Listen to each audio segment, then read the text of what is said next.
அன்பார்ந்த பிள்ளைகளே, மீண்டும் ஒரு பாடத்திலே உங்களை சந்திப்பதில் நாங்கள் சந்தோஷம் அடைகின்றோம்.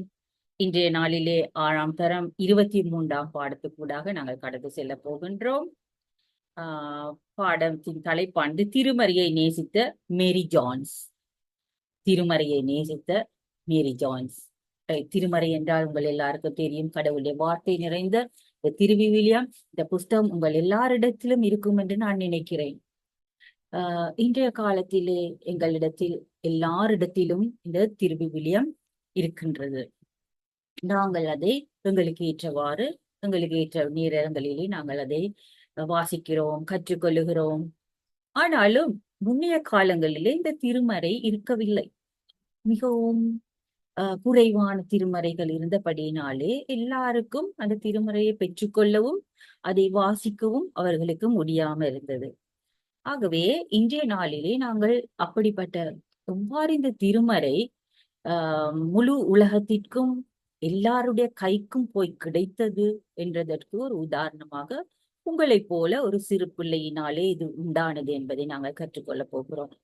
அதாவது மேரி ஜான்ஸ் என்பவர் இங்கிலாந்து தேசத்திலே வேல்ஸ் என்னும் நாட்டிலே அவர் வாழ்ந்து வந்தவர். ஒரு ஏழை சிறுமி. அவர் சிறு வயதிலே தன் தகப்பனை இழந்து விட்டார். ஆனால் தாயோடு அவர் தொடர்ந்தும் அந்த ஆராதனைகளுக்கு ஆலயத்துக்கு செல்வது வழக்கம். ஆகவே அவர்கள் எல்லா குறைவிலும் இந்த ஆலயத்துக்கு செல்வதை அவர்கள் நிறுத்திவிடவில்லை.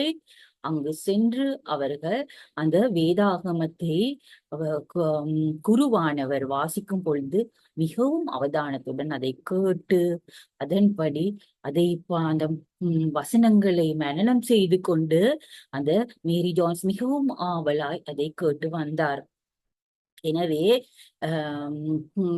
அவருக்கு ஒரு வேதம் வேண்டும் என்று ஒரு விருப்பத்தை வைத்திருந்தார்.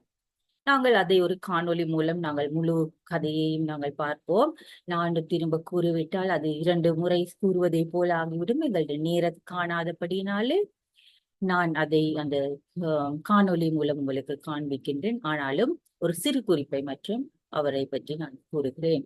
அவர் கல்வி கற்காமல் இருந்தார். அவருக்கு பாடசாலை வசதி இல்லாமல் இருந்தது. ஆனாலும் அவருக்கு அந்த பாடசாலை வசதி கிடைத்த உடனே என்ன செய்கிறார்? உடனே போய் கற்றுக்கொள்ளுகிறார். நன்றாக கற்றுக்கொண்டு பிறகு அந்த வேதத்தை வாசிக்க கூடியவராக அவர் மாறுகின்றார். அதே நேரம் தனக்கு ஒரு பிரதியை வாங்குவதற்காக தாமஸ் சார்ல்ஸ் என்பவரிடத்திலும் மிகவும் தூரத்திலே வேல்ஸ் நாட்டிலே இன்னொரு பிரதேசத்திலே இருந்த, அதாவது 20 கிலோமீட்டர்ஸுக்கு மேல, அதாவது அவ்வளவு தூரம் அந்த பிள்ளை மேரி ஜோன்ஸ் என்பவர் கால்நடையாக பிரயாணம் செய்து அங்கு போய் தான் அந்த 6 வருஷங்கள் அந்த தனது பணத்தை அதற்காக அந்த வேதாமத்தை வாங்குவதற்கு வேண்டிய பணத்தை சேர்த்து 20 கிலோமீட்டர்கள் தொலைவிலே இருந்த அந்த இடத்திற்கு அவர் கால்நடையாக சென்று அந்த வேதாமத்தை வாங்கி வந்தார் என்று நாங்கள் கேள்விப்படுகிறோம். அதை பார்த்த அந்த சார்ல்ஸ் தாமஸ் என்பவர் அந்த வேதாகமத்தை விற்பனை செய்தவர் என்ன செய்தார்? இந்த மேரி ஜோன்ஸுடைய அவளை கண்டு, வேதாகமம் வாசிப்பதிலே இருக்கிற அந்த அவளை கண்டு அவர் நினைத்தார், எல்லாருக்கும் ஒரு பிரதி போய் சேர வேண்டும் என்று. அநேக பிரதிகள் அந்த நாள் முதல் எழுதப்பட்டது. அதற்கு பின்னாக அச்சடிக்கப்பட்டது. அநேக மொழிகளிலே எழுதப்பட்டது. அநேகர் வாசிக்கும்படி அது போய் சேர்ந்தது. சரி பிள்ளைகளை, இப்பொழுது நாங்கள் அந்த காணொலியை பார்த்துவிட்டு நாங்கள் மிகுதியான பாடத்தை கற்றுக்கொள்வோம். மேரி ஜோன்ஸ் 1784ஆம் ஆண்டு டிசம்பர் 16ஆம் நாள் இங்கிலாந்தில் உள்ள வேல்ஸில் ஒரு கிராமத்தில் பிறந்தார் மேரி ஜோன்ஸ். மிகவும் ஏழ்மையான ஒரு நெசவு தொழில் செய்யும் குடும்பத்தில் பிறந்த இவர் தனது சிறு வயதிலேயே தந்தையை இழந்தார். ஏழ்மை நிலையில் இருந்த போதிலும் கூட தேவ பக்தியுள்ள சூழ்நிலையில் வளர்க்கப்பட்ட மேரி ஜோன்ஸ் தனது 8வது வயதிலேயே ஆண்டவரை தேடக்கூடிய பக்தி வைராகியம் உள்ளவராய் காணப்பட்டார். ஞாயிறு ஆராதனைகளில் மிகவும் உற்சாகமாய் கலந்து கொள்ளும் மேரி ஜோன்ஸ் அன்று அதிகாலையிலேயே எழுந்து ஆயத்தமாகி சுமார் 2 மைல் தொலைவில் இருக்கும் ஆலயத்திற்கு நடந்தே சென்று முதல் வரிசையில் அமர்ந்து கொள்வார்.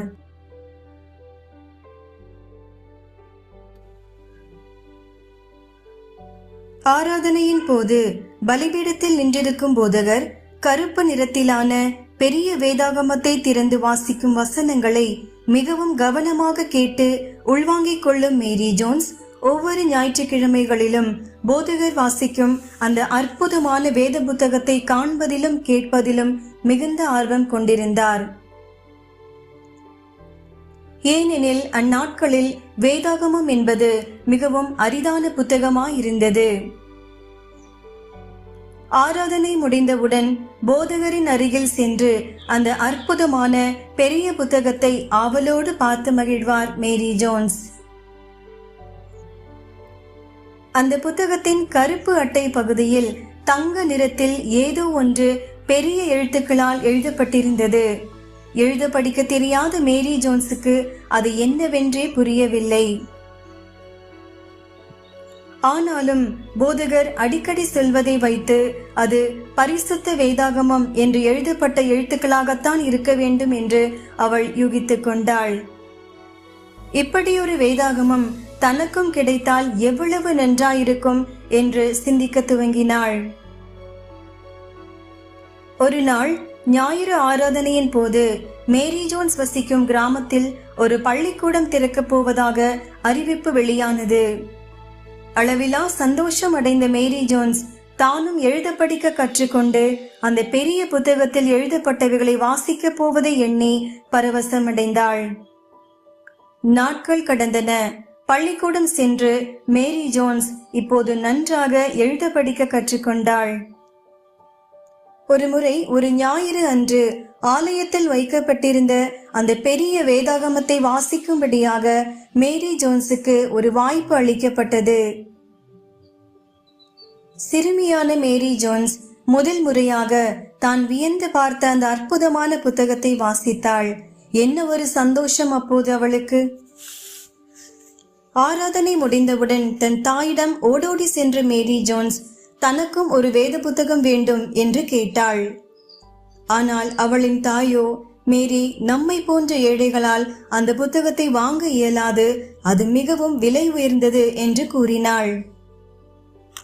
அதற்கு மேரி ஜோன்ஸ், அது எவ்வளவு விலை உயர்ந்ததானாலும் பரவாயில்லை, நான் கிராமத்தில் பல வேலைகள் செய்து பணத்தை சேர்த்து அதை வாங்கப் போகிறேன் என்றாள். தான் சொன்னபடியே செய்தும் காட்டினாள் மேரி ஜோன்ஸ். கிராமத்தில் சிறு சிறு வேலைகளை செய்து கிட்டத்தட்ட 6 வருடங்கள் வேதாகமத்தை வாங்குவதற்கான பணத்தை அவள் சேமித்தாள். தான் வசித்த கிராமத்திற்கு சற்று தொலைவில் பாலா என்ற பட்டணத்தில் ஒருவர் வேதாகமத்தை விற்பனை செய்கிறார் என்பதை கேள்விப்பட்ட மேரி ஜோன்ஸ் தான் சேமித்த பணத்தை எடுத்துக்கொண்டு அங்கு செல்ல தீர்மானித்தாள். ஆனால் பாலா என்கிற அந்த பட்டணம் மேரி ஜோன்ஸ் வசிக்கும் கிராமத்தில் இருந்து 25 மைல், அதாவது சுமார் 40 கிலோமீட்டர் தொலைவில் இருப்பதாக அவளது தாயார் கூறினார். ஆனாலும் அதை பொருட்படுத்தாமல் பிரயாணத்திற்கு தேவையான உணவு பண்டங்களை எடுத்துக்கொண்டு எப்போதும் போல வெறுங்காலால் நடக்க துவங்கினாள் மேரி ஜோன்ஸ். பரிசுத்த வேதாகமத்தை தேடி பல மலைப்பாதைகளையும் சிறு சிறு ஓடைகளையும் கடந்து நடந்து சென்ற மேரி ஜோன்ஸுக்கு அப்போது வயது வெறும் 15 மட்டுமே. சிறு பெண்ணாயிருந்த மேரி ஜோன்ஸுக்கு 40 கிலோமீட்டர் நடைப்பயணம் மிகுந்த களைப்பை தந்தது. ஆனாலும் வேதாகமத்தை வாங்க போகும் உற்சாகத்தை எண்ணி எண்ணி அவள் தன்னைத்தானே திடப்படுத்தி கொண்டாள். பொழுது சாயும் நேரம் வந்தபோது ஒரு குன்றின் வழியாக நடந்து செல்கையில் அந்த கிராமத்தை அவள் கண்டாள். உற்சாக மிகுதியினால் களைப்பு நீங்கிய மேரி ஜோன்ஸ் மிகவும் சிரமப்பட்டு பலரிடம் கேட்டு இறுதியாக வேதாகமத்தை விற்கும் தாமஸ் சார்லஸ் என்பவரின் வீட்டை சென்றடைந்தாள். தாமஸ் சார்லஸிடம் தன் சிறு வயது முதல் வேதத்தின் மீது தனக்கு இருந்த தாகத்தையும் அதை வாங்குவதற்காக கடந்த 6 ஆண்டுகளாக சிறுக சிறுக பணம் சேர்த்ததையும் அதை வாங்கும்படியாக தான் 25 மைல் தூரம் நடந்து வந்ததையும் மேரி ஜோன்ஸ் கூறிய போது சார்லஸ் ஆச்சரியத்தில் உறைந்து போனார். களைப்பு நீங்கும்படியாக அவளுக்கு உணவளித்து விட்டு சற்றும் தாமதியாமல் பல ஆண்டுகளாக அவள் வாஞ்சித்த வேத புத்தகத்தை அவள் கையில் கொடுத்தார் தாமஸ் சார்லஸ்.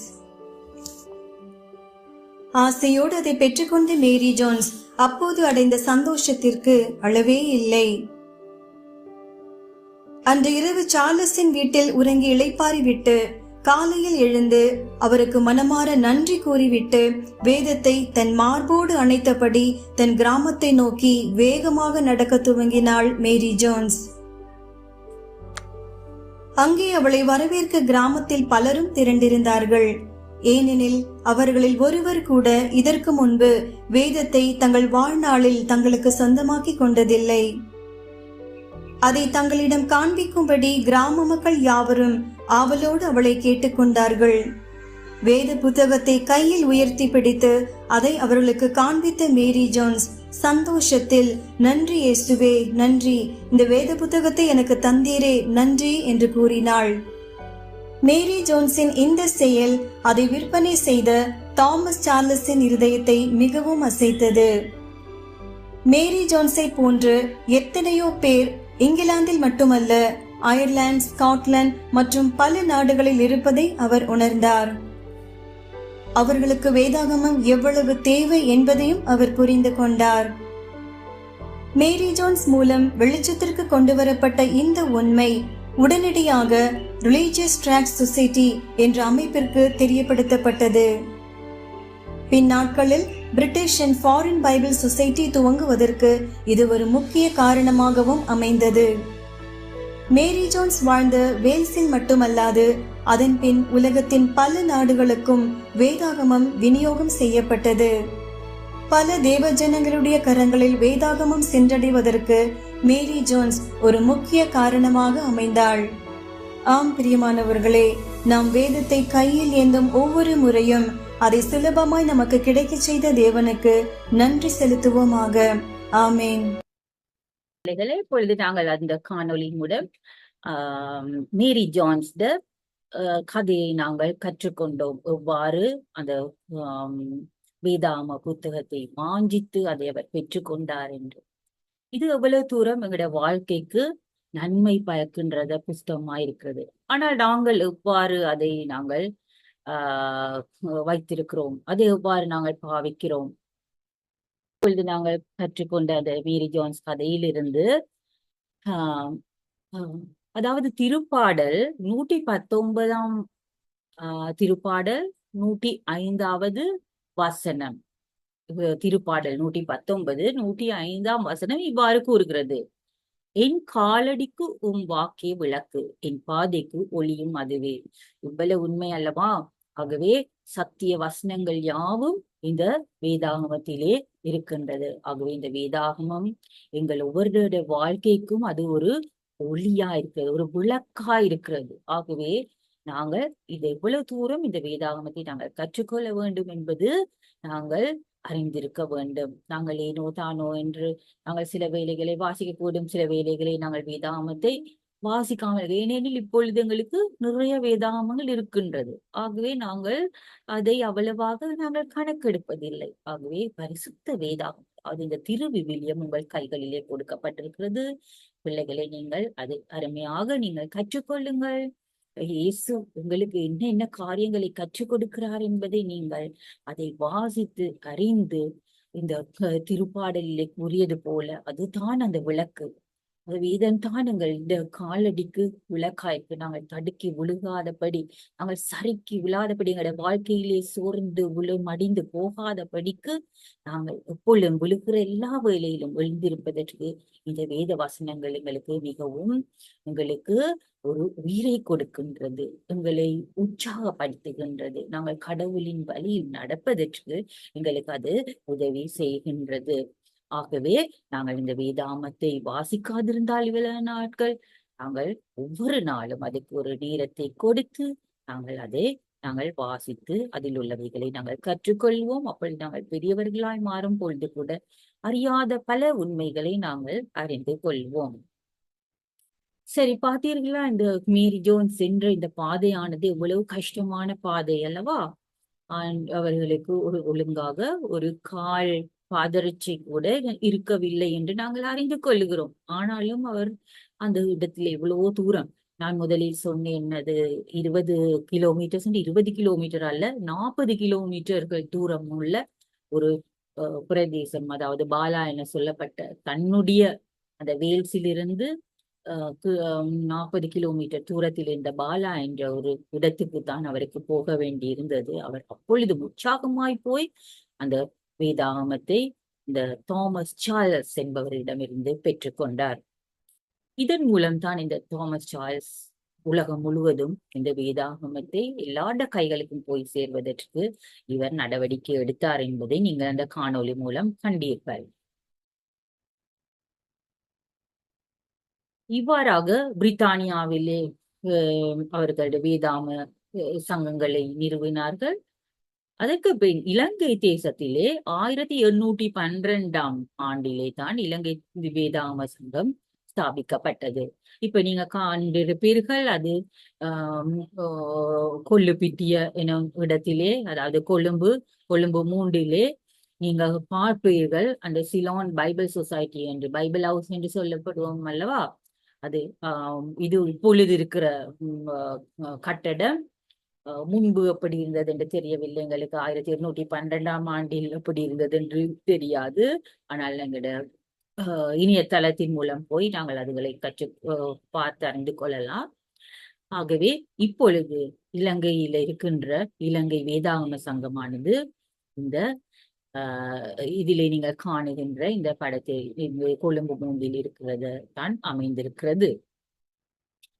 ஆகவே நாங்கள் இலங்கை தேசம் முழுவதும் நாங்கள் வேதாகமத்தை பெற்றுக்கொள்ள இந்த வேதாகம சங்கம் வழிவகுக்கின்றது. ஆகவே நாங்கள் ஒவ்வொரு முறையும் ஒரு வேதாகமத்தை பார்க்கும் பொழுது, வேதாகமத்தை வாசிக்கும் பொழுது இந்த மேரி ஜோன்ஸை நாங்கள் நினைவில் கொள்வோம். எவ்வாறு ஒரு வறுமையான வாழ்க்கை வாழ்ந்த ஒரு பிள்ளை எவ்வாறு அந்த ஒரு வேதாகமத்தை பெற்றுக்கொள்ள தனது நேரத்தையும் எல்லாவற்றையும் கொடுத்து அந்த பணத்தை சேகரித்து கால்நடையாக தூர இடத்துக்கு போய் அதை வாங்கி பெற்றுக்கொண்டார். அது எவ்வளவு ஒரு வலிமை மிக்க ஒரு புஸ்தகமாக அவர் அதை பார்த்தார் அல்லவா. அவருடைய கிராம மக்கள் அவ்வளவு பேரும் அதை பார்க்க வந்தார்கள் என்று நாங்கள் காண்கின்றோம். ஆகவே எங்களுக்கு எல்லாம் கையில கிடைத்திருக்கிறதுனாலே அதோடைய பெருமதி எங்களுக்கு தெரிகிறதில்லை. ஆகவே நாங்கள் அதன் பெருமதியை உணர்ந்து கொள்வோம். ஆண்டவர் அநேக காரியங்களை அந்த வேதாகமத்தின் மூலம் எங்களுக்கு கற்றுத் தருகிறார். ஆகவே நாங்கள் எங்களுடைய வாழ்க்கையை தூய்மைப்படுத்திக் கொள்வதற்காக நாங்கள் அந்த வேதாகமத்தை தினமும் நாங்கள் வாசிப்போம், தியானிப்போம். இன்றைய நாளுக்குரிய மனன வசனமானது மத்தேயு நற்செய்தி நூலிலிருந்து 7ஆம் அதிகாரம் 24ஆம் வசனம் இவ்வாறு கூறுகிறது. ஆகவே நான் சொல்லும் இவ்வார்த்தைகளை கேட்டு இவற்றின்படி செயல்படுகிறவரும் பாறை மீது தம் வீட்டை கட்டிய அறிவாளிக்கு ஒப்பாவார். அதாவது நாங்கள் பாட்டு பாடுவோம் அல்லவா, கற்பாறையின் மேல் கட்டினவன் புத்தி உள்ளவன் என்று, பெருமழை பெய்தது அந்த வீடு உடைந்து போகவில்லை என்று, நிலைத்திருந்தது என்று. ஆனால் மணலின் மேல் கட்டினவன் வீடு உடைந்து போனது, பெருமழை பெய்தவன் உடைந்து போனது என்று சொல்ல புத்தி இல்லாமல் கட்டிவிட்டான் என்று சொல்லி நாங்கள் அந்த பாடலை நாங்கள் எங்களுடைய ஓய்வு நாள் பாடசாலையிலே பாடுவது உண்டு. அதுக்கு அதாவது இயேசு இந்த வசனத்தின் மூலம் என்ன கூற விரும்புகிறார் என்றால், எங்களுடைய வாழ்க்கையாண்டு ஒரு நிலையான ஒரு இடத்திலே கட்டப்பட வேண்டும். எங்களுடைய கற்பாறையான திரு வசனத்தின் மேல் கட்டப்பட வேண்டும். நாங்கள் இந்த வசனத்திலே நாங்கள் தரித்திருப்போமானால், வேத வசனத்தை கற்றுக்கொண்டு அதிலே நாங்கள் உறுதியாய் இருப்போமானால், எங்களுடைய எந்த ஒரு சூழ்நிலையும் நாங்கள் விழுந்து போக மாட்டோம். விழுந்து போனாலும் மீண்டும் நாங்கள் எழுந்திருப்போம். நாங்கள் ஒரு அருமையான பிள்ளைகளாக, அருமையான ஒரு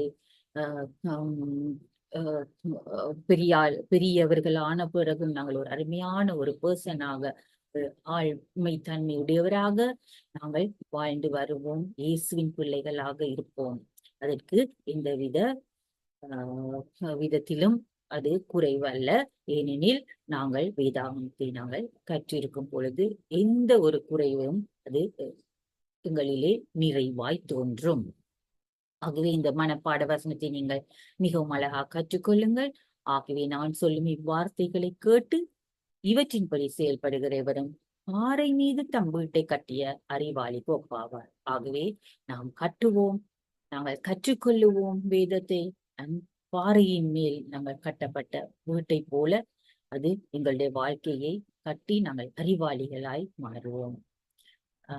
பிள்ளைகளே, இன்று நாங்கள் கற்றுக்கொண்ட இந்த பாடத்தில் உங்களுக்கு மிகவும் உதவியாயிருக்கும் என்று நினைக்கிறேன். ஏனெனில் எங்களுடைய வேதம் எவ்வாறு பல தேசங்களுக்கும் பல மொழிகளிலும் வந்தது என்பதை நாங்கள் தெரிந்து கொண்டோம். இவ்வாறு மேரி ஜான்ஸின் மூலம் இது எல்லா இடமும் பரவுவதற்கு அந்த சிறு பிள்ளை உதவினார். அதே போல நாங்களும் கூட எங்களோட வாழ்க்கையிலே சிறு பிள்ளைகளாயிருந்தாலும் நாங்கள் எங்களை பெரிய காரியங்களை செய்வதற்கு நாங்கள் ஒரு சிறு துளியாய் நாங்கள் செய்கிற ஒவ்வொரு சின்ன ஆக்ஷனும், அதாவது சின்ன ஒரு செயலும் ஒரு பெருஞ்செயலாய் மாறும். அதாவது இறை அரசின் பணிக்கு என்று அது மாறும். ஆகவே நீங்கள் சோர்ந்து போக வேண்டாம். விழித்திருந்து நல்ல பிள்ளைகளாய் எதிர்காலத்திலே நீங்கள் இன்னும் அநேக காரியங்களை செய்து தூய்மை உள்ள பிள்ளைகளாய் வாழ்ந்து இயேசு கிறிஸ்து சொன்ன இந்த வார்த்தைகளை அழகாக கற்றுக்கொள்ளுங்கள். மற்றவர்களோடும் சேர்ந்து கற்றுக்கொள்ளுங்கள். கிறிஸ்து தாமே உங்கள் அனைவரையும் ஆசீர்வதிப்பாராக.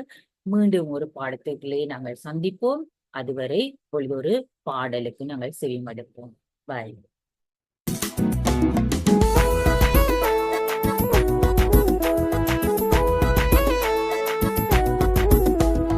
வேதம் எனக்கு ஆகாரமா தினமும் ருசித்திடுவே, ஜெபம் செய்வது எனக்கு பெலனா தினமும் ஜெபித்திடுவே.